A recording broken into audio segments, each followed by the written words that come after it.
Ah, l'amour. Quel sentiment merdique. Le 14 février, t'étais tout seul, c'est ça? Et effectivement, et comme déclarer son amour, ça peut être plutôt compliqué et plutôt gênant, il est largement préférable de forcer l'autre à faire le premier pas. T'es un horrible manipulateur, en fait. Non, je vis seul et dans le déni. Et moi, je suis personne. Pas seul comme ça, putain. Tu sais quoi, laisse-moi dans ma haine de l'autre et arrête de discuter. Salut, c'est Survel et aujourd'hui on anime ta semaine avec de l'amour mais surtout de la guerre, car nous préférons largement répondre à l'appel du devoir sur le champ de bataille plutôt que de déclarer son amour. Aujourd'hui on anime ta semaine avec Kaguya-sama Love is War. T'es sûr de tes références? T'inquiète pas, je pense qu'ils comprendront.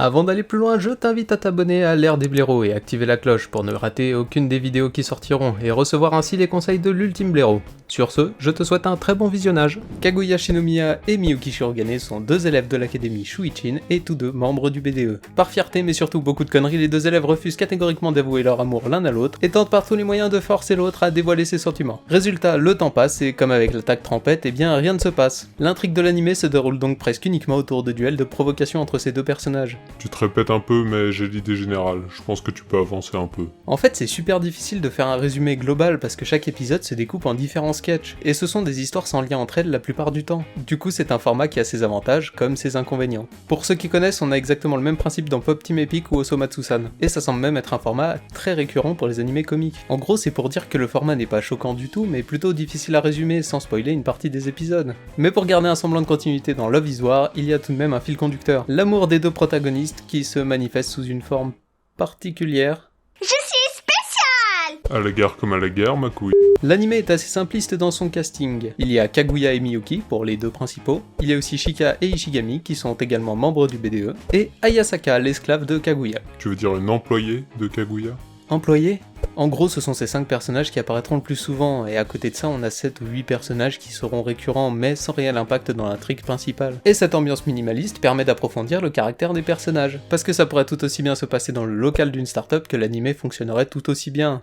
Avec quelques différences de vocabulaire par contre. T'es sûr de toi, là? Non, mais le plus gros atout de cet animé, c'est tout de même la gestion des relations entre tous les différents protagonistes. Les événements s'enchaînent sans lien direct entre eux, mais les relations, elles évoluent au fur et à mesure. À chaque événement et chaque interaction entre les différents personnages, leur comportement change, et le discours de chaque personnage évolue. Comme je pense pas que ce soit très clair dit comme ça, je vais comparer à autre chose qui n'a absolument rien à voir. Dans l'Attaque des Titans saison 1, pour rester dans les animés, Eren est réticent à l'idée de soupçonner puis d'arrêter Annie. Cette situation ne dure pas très longtemps, mais son seul motif pour considérer Annie comme une amie, eh bien c'est juste un pauvre entraînement à la con fait bien plus tôt dans l'histoire. C'est juste un micro-événement dont on se fout totalement en tant que spectateur. Si vraiment Eren était impacté par cette trahison, son comportement changerait jusqu'à la fin de SNK.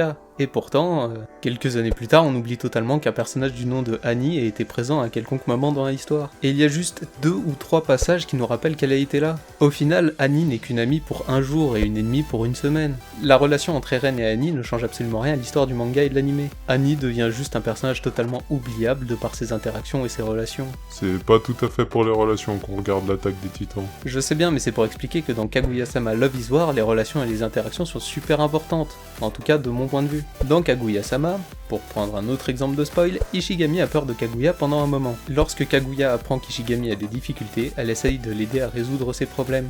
Après cet événement, la peur se transforme petit à petit en reconnaissance, puis en une amitié encore plus profonde qu'avant. Donc ce que j'aime dans cet animé, c'est voir comment les relations évoluent, alors que dans l'Attaque des Titans, ce que j'aime c'est voir des gros monstres se foutre sur la gueule. En gros. Et bah en fait, t'as oublié un personnage super important. Ah ouais, j'ai oublié un personnage? T'as raté le narrateur. Edward Norton? Arrête avec tes références là, ça devient relou. Bon ok, il y a effectivement un personnage en plus, le narrateur.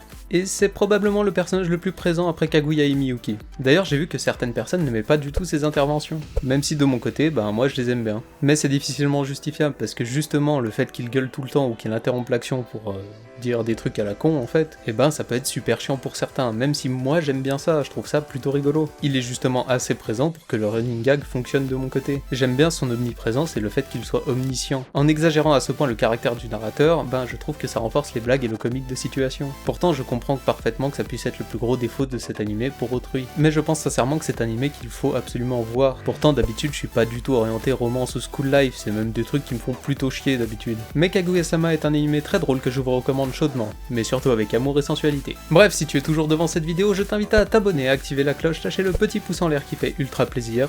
Partage cette vidéo à tes amis si tu les aimes sur les réseaux sociaux. Moi je te dis à la prochaine, c'était Survel et ciao!